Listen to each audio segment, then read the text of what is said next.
Bonjour à tous. Je voudrais tout d'abord vous féliciter pour ce que vous avez été capable d'accomplir ces derniers mois. Il y a quelques jours, nous célébrions le 100e anniversaire de KLM. Ce siècle d'aviation, KLM le doit à des générations de gens extraordinaires qui ont collectivement écrit l'histoire de la compagnie. Cet anniversaire est la reconnaissance de leur travail acharné. Nous l'avons célébré lors d'un très bel événement à Amsterdam et aussi dans le monde entier avec toutes les équipes.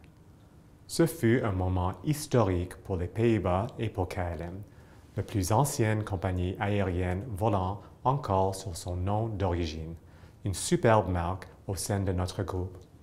De nouveau, je souhaite à KLM 100 ans de futurs succès. Il y a quelques semaines, Air France accueillait son premier Airbus A350. L'arrivée d'un nouvel avion est toujours un événement particulier pour nous tous. Et encore plus car il s'agit de la réalisation de deux champions nationaux de l'industrie.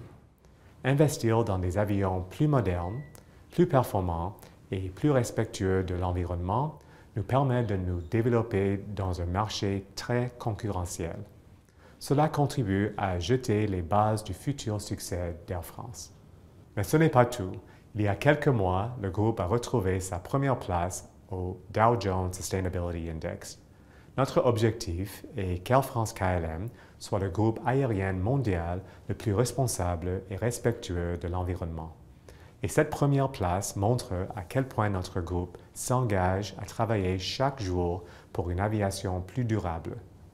Je suis heureux que nos actions soient reconnues en ce sens et nous devons être tous fiers de travailler dans une entreprise pionnière dans ses engagements environnementaux qui assurent le bien-être de nos citoyens tout en préservant l'avenir de notre planète.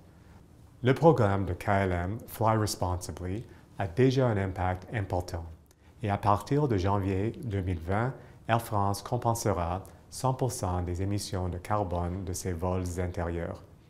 Je suis aussi très heureux de célébrer cette année les 15 ans du groupe Air France KLM. Aujourd'hui, nous pouvons être encore plus fiers du nouveau cap que nous traçons ensemble.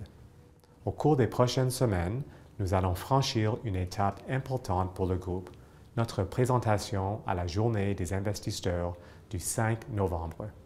Il s'agit d'un événement important pour renforcer la confiance des marchés et attirer de nouveaux investisseurs.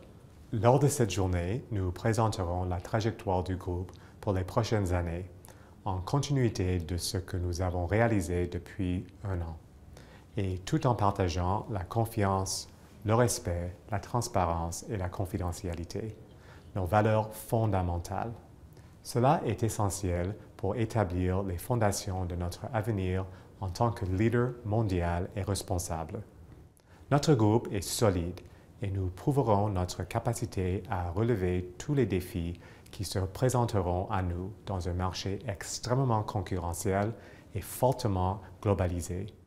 Pour réussir, nous devons nous tourner vers nos véritables concurrents, IAG, le groupe Lufthansa, EasyJet en Europe, par exemple, et trouver un moyen de tirer parti des atouts uniques des compagnies aériennes de notre groupe afin de garder toujours une longueur d'avance. KLM et Air France sont toutes deux des marques historiques et Transavia développe également sa propre identité de marque forte. Nous avons des milliers de personnes passionnées et professionnelles qui, lorsqu'elles travaillent de concert, sont les meilleures. Travailler ensemble ne signifie pas, comme je l'ai lu dans les médias, déplacer certaines activités d'un pays à l'autre, ni d'atténuer l'identité de chaque compagnie aérienne. Bien au contraire, le groupe a tout intérêt à ce que chaque compagnie aérienne réussisse et conserve les moyens de gagner. Soyons clairs, depuis mon arrivée, il n'y a jamais eu de projet de centralisation des emplois, que cela soit à Amsterdam ou à Paris. Et pour notre bénéfice commun, il y a des sujets stratégiques pour lesquels la prise de décision a été portée au niveau du groupe, tels que la flotte, les achats, les données clients ou le commercial. Cela signifie par exemple que lorsque nous envisageons d'acheter des nouveaux avions, nous sommes désormais en mesure de tirer parti de la force du groupe pour obtenir une position de négociation plus forte et en fin de compte réduire les coûts.